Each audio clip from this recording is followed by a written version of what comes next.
एक समय था जब बृजभूषण जी उर्फ पंडित जी सोचते थे कि जब उनकी नौकरी नहीं रहेगी तब वो क्या करेंगे, कैसे समय काटेंगे। उस वक्त की कल्पना मात्र से उन्हें सिहरन हो जाती थी। लेकिन समय का चक्र ऐसा घूमा कि अब उनके पास जरा भी फुर्सत नहीं होती और उनका सारा समय एकदम सही बातों में बीत रहा है। गीता ज्ञान ने उन्हें जीवन को सही तरीके से जीना सिखा दिया है। आपसी रिश्तों से लेकर समाज के जटिल संबंधों तक को देखने का, संभालने का नया नजरिया दिया है। लोगों का विश्वास और सम्मान भी इन्हें गीता ज्ञान की बदौलत मिला है। आज ऐसा ही एक सम्मान फिर उन तक पहुंचा है। उन्हें यानी पंडित जी को एक स्कूल में बुलाया गया है जहां उन्हें छोटे छोटे बच्चों को गीता ज्ञान देने का अनुरोध किया गया। यह सम्मान भी उन्हें उनके ही एक पुराने शिष्य ने दिया है जिसे पंडित जी ने लगातार कई साल ट्यूशन पढ़ाया था। ये उन दिनों की बात है जब पंडित जी कॉलेज की पढ़ाई करने के साथ साथ अपना जेब खर्च निकालने के लिए छोटे बच्चों को ट्यूशन पढ़ाया करते थे। उन्हीं बच्चों में सुनील भी एक था जो एक बहुत छोटी कक्षा से ही पंडित जी के पास ट्यूशन पढ़ने आने लगा था और हाई स्कूल तक लगातार उनसे ही पढ़ता रहा। पंडित जी को सारे बच्चों में सुनील सबसे ज्यादा प्यारा था क्योंकि वो बहुत शांत और सौम्य बच्चा था। पढ़ाई के प्रति हमेशा से गंभीर और संवेदनशील भी था। उसके इन्हीं गुणों के कारण वो जिससे भी मिलता उसे अपना बना लेता। यही सुनील आज एक स्कूल में अध्यापक बनकर बच्चों का जीवन संवार रहा था। पढ़ाई पूरी होने के बाद भी वो पंडित जी के संपर्क में रहा और जीवन के हर छोटे बड़े अवसर पर उसने पंडित जी से सलाह ली और उन्हें शामिल किया। जब उसे पंडित जी के गीता ज्ञान ब्लॉग के बारे में पता चला तो उसने न सिर्फ खुद ये ब्लॉग पढ़ना शुरू किया बल्कि अपने साथी अध्यापकों को भी इसे पढ़ने के लिए प्रेरित किया।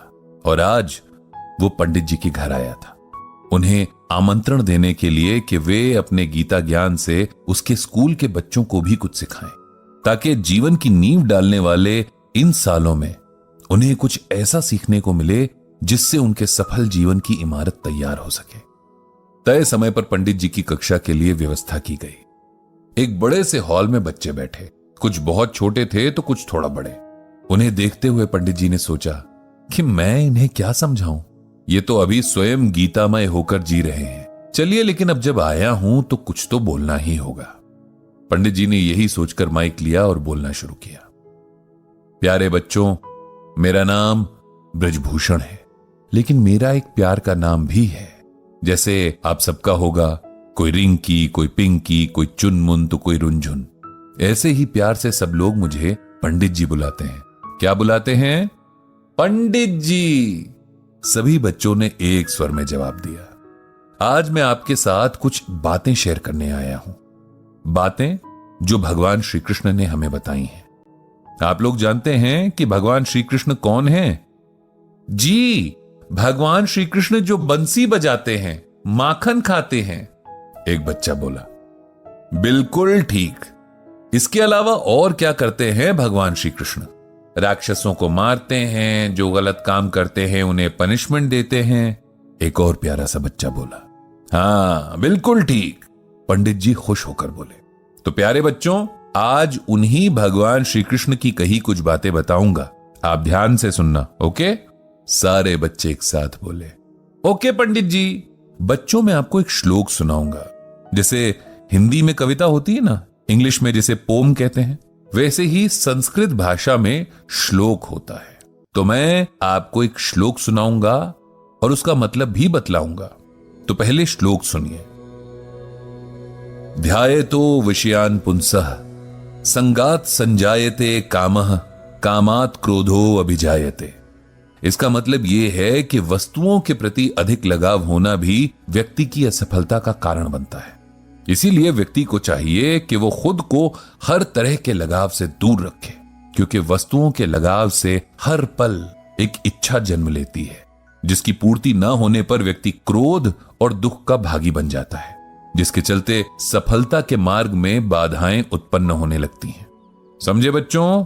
एक भी बच्चे का हां में जवाब नहीं आया और इस बात से पंडित जी को बड़ी खुशी हुई, क्योंकि यही बात तो बच्चों में सबसे खास होती है कि वो मन के सच्चे होते हैं। किसी का मन रखने के लिए भी झूठ नहीं बोलते। बहुत बढ़िया बच्चों, ये तो मुझे भी समझ नहीं आया यह सुनकर सारे बच्चे जोर से हंस पड़े। अब हम दूसरे तरीके से इस श्लोक का मतलब समझेंगे। इसमें भगवान श्री कृष्ण बताते हैं कि हमको किसी भी चीज से बहुत ज्यादा प्यार नहीं करना चाहिए। ऐसा नहीं होना चाहिए कि हम इस चीज के बिना नहीं रह सकते। अगर हम ऐसा करते हैं तब हमको वो चीज ना मिलने पर बहुत दुख होता है और गुस्सा भी आता है। अब मैं आपको एक एग्जाम्पल यानी उदाहरण देकर बताता हूं। आप सबके घर में मोबाइल है? जी पंडित जी, सब बच्चे बोले। और आप सब घर पे मोबाइल का यूज बहुत ज्यादा करते हो। आप उसमें वीडियो देखते हो, अपना होमवर्क उसकी मदद से करते हो, गेम्स खेलते हो, और जब आपको आपके मम्मी पापा मोबाइल छोड़ने के लिए कहते हैं तब आप सबको बहुत गुस्सा आता है, नहीं? कोई तो रोने भी लग जाता होगा, खाना भी नहीं खाता होगा, है ना? बच्चों की आवाज आई, यस पंडित जी। यही करने के लिए इस श्लोक में भगवान जी मना कर रहे हैं।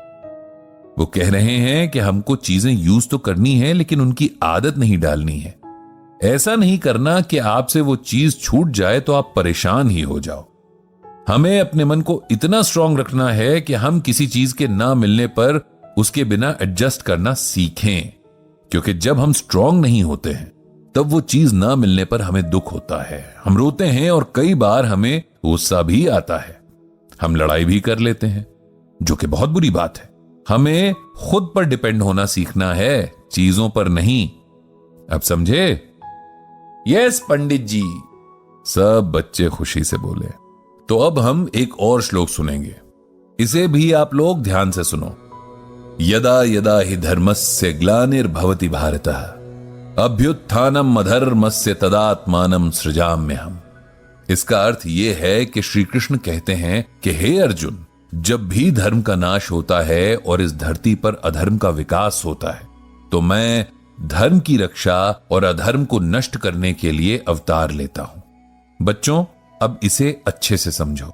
आपने वो सीरियल कृष्णा आता था, उसकी कहानी में देखा होगा ना कि जब बुरे लोग बहुत ज्यादा बुरे काम करने लगते हैं, अच्छे लोगों को तंग करने लगते हैं, तब कृष्णा आ जाते हैं और उनको पनिश करते हैं। हम सब सोचते हैं कि जब हम कुछ भी गलत काम करते हैं तो कोई हमें नहीं देख रहा होता, लेकिन ऐसा नहीं है। भगवान हमें हर समय देख रहे होते हैं, तब भी जब हमें लगता है कि वहां कोई नहीं है। इसीलिए कभी भी कुछ गलत नहीं करना है, किसी को हर्ट नहीं करना है। बुरे लोग इस बात को नहीं समझते और बुरे काम करते हैं, इसीलिए भगवान को आना पड़ता है। बच्चों, हम सबको कोशिश करनी चाहिए कि हम सब अच्छे अच्छे काम करें। आप लोगों को चाहिए कि आप अच्छी बातें सीखें, अच्छा पढ़ें, सबसे प्यार से बोलें और किसी को दुख ना दें। यही आपके लिए धर्म है। जो धर्म के हिसाब से काम करते हैं, भगवान उनसे बहुत खुश होते हैं।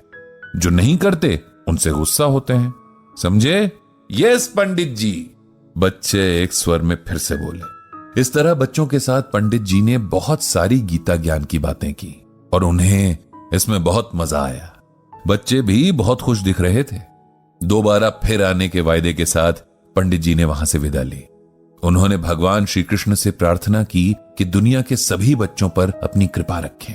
इनकी वजह से संसार में जो थोड़ी मासूमियत बची है, हमेशा बची रहे।